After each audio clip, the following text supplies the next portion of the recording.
बारिश की रात, मॉनसून का वो मौसम जिसमें बादल दिल खोल कर बरसते हैं। गीली मिट्टी की खुशबू भला किसे अच्छी नहीं लगती, पर अगर बारिश अपने साथ कुछ ऐसा ले आए जिससे पीछा छुड़ाना नामुमकिन हो जाए तो ये कहानी 32 साल के अमन की सच्ची घटना पर आधारित है।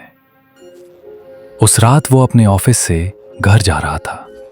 उस दिन उसकी एनिवर्सरी थी, पर उसे ऑफिस से निकलने में देरी हो गई थी। घर पर उसकी पत्नी निधि उसका इंतजार कर रही थी, पर उसकी बाइक स्टार्ट ही नहीं हो रही थी। उसने सोचा कि बस आने का टाइम हो गया है तो क्यों ना वो बस लेकर ही चला जाए। बस स्टैंड तक पहुंचते पहुंचते आसमान में गरज रहे बादल बरसने लगे और देखते ही देखते बहुत ही तेज बारिश होने लगी। अमन अपना सूटकेस अपने सर पर रखकर बस का इंतजार करने लगा। अमन के कपड़े बुरी तरह भीग रहे थे कि तभी उसके ऊपर बारिश की बूंदें गिरना बंद हो गई। अमन ने अपने साइड में देखा तो एक आदमी अपनी छतरी के आधे हिस्से से अमन को भीगने से बचा रहा था।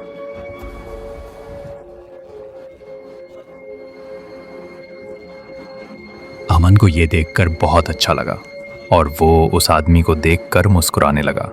उस आदमी ने हाथों में ग्लव्स, आंखों पर काला चश्मा और सिर पर काली हैट पहनी हुई थी, इसलिए अमन को वो आदमी दिखने में थोड़ा अजीब लग रहा था। तभी वो आदमी अमन को देखकर कहने लगा, ये दुनिया कितनी अजीब है ना, कहीं बारिश है तो कहीं सूखा, कहीं जिंदगी है तो कहीं मौत।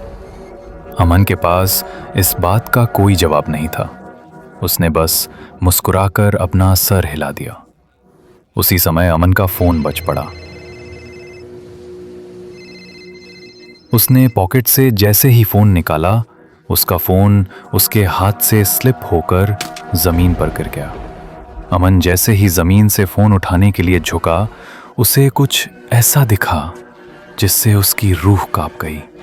उसके साथ में खड़े आदमी की टांगे ही नहीं थी और ना ही उस आदमी के जूते के अंदर पैर थे, मानो वो आदमी हवा में झूल रहा था। अमन के चेहरे का रंग बदलने लगा, पर उसने चुपचाप अपना फोन उठाया और उसके पैरों के बारे में सोचने लगा। अमन ने उस आदमी से दूर जाने का सोचा, लेकिन जैसे ही उसने अपनी नजरें घुमाई तो उसने देखा कि अब पूरा बस स्टैंड खाली था। आसपास किसी ऑटो का भी नामो निशान नहीं था। वहां पर अब अमन और उस आदमी के अलावा और कोई भी नहीं था। अमन की हालत अब खराब हो रही थी। देखते ही देखते बारिश और तेज होने लगी। उस तूफान के बीच उसे बस स्टैंड पर वही दोनों खड़े थे। अमन को बारिश की वजह से अब कुछ ढंग से दिखाई भी नहीं दे रहा था। उसे कोई बस भी आती हुई दिखाई नहीं दे रही थी। अमन ने अपनी वाइफ निधि को मैसेज किया और उसे अपनी सिचुएशन बताते हुए जल्दी से आने के लिए कहा। यह मैसेज देखते ही अमन को उस आदमी की आवाज आई, निधि को यहां बुलाना ठीक नहीं होगा अमन। यह सुनते ही अमन के पैरों तले जमीन खिसक गई। वो छतरी के नीचे से निकलकर रोड की दूसरी तरफ भागने लगा। बिना पीछे मुड़े अमन तब तक भागता रहा जब तक उसे वो आदमी दिखना बंद नहीं हो गया। भागते भागते अमन बहुत ज्यादा थक गया था।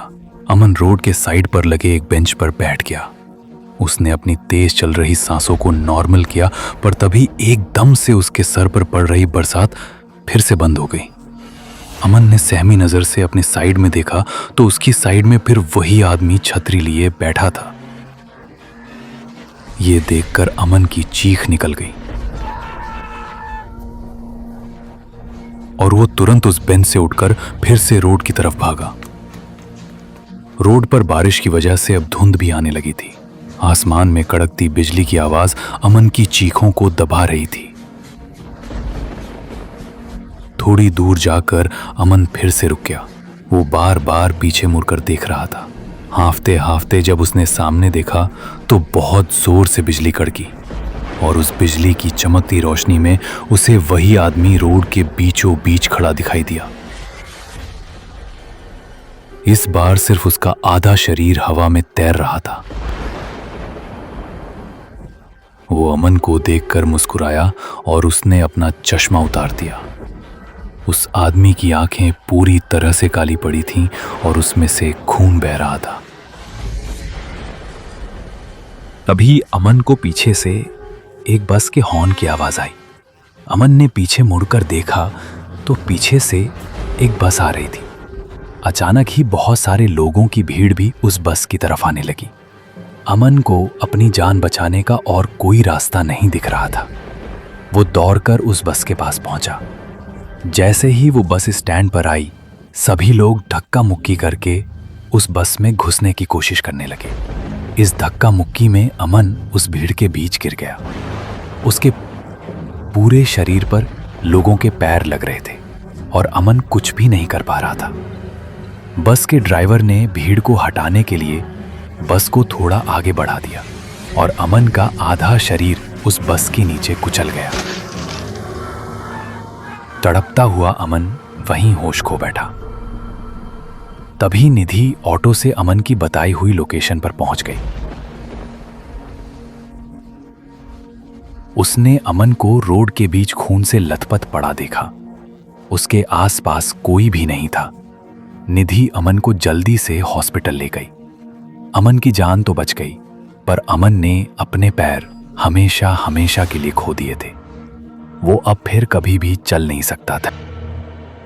जब अमन ने अपने साथ हुई घटना बताई तो कोई भी अमन की बताई हुई बातों पर यकीन नहीं कर रहा था। पर जब निधि ने उस बस स्टैंड से जुड़ी न्यूज़ रिपोर्ट्स को देखा तो उसके होश उड़ गए। निधि ने देखा कि करीबन 10 साल पहले ऐसे ही एक केस में एक आदमी की मौत हुई थी और तब से लेकर आज तक हर साल मॉनसून के महीने में एक आदमी ऐसे ही हादसे का शिकार होता है और पुलिस को बयान देते वक्त वो सभी एक अजीब सी काली आंखों वाले आदमी के बारे में बात करते हैं। निधि समझ गई थी कि अमन भी उस काली आंखों वाले आदमी का शिकार हुआ है। कुछ ही सालों बाद डिप्रेशन के कारण अमन की मौत हो गई। अब निधि हर साल मॉनसून के महीने में उस बस स्टैंड पर जाती है, इसी उम्मीद में कि उसकी मुलाकात उस काली आंखों वाले आदमी से हो जाए। निधि को हमेशा लगता है शायद वो काली आंखों वाला आदमी भी ऐसे ही किसी भीड़ के नीचे आकर मर गया होगा और अब वो सबसे अपना बदला ले रहा हो। निधि उससे पूछना चाहती थी कि वो ये सब क्यों कर रहा है, पर निधि को वो आदमी आज तक कभी नहीं मिला और शायद कभी मिलेगा भी नहीं। पर आपको क्या लगता है, कौन था वो आदमी और उसने अमन को ही क्यों चुना?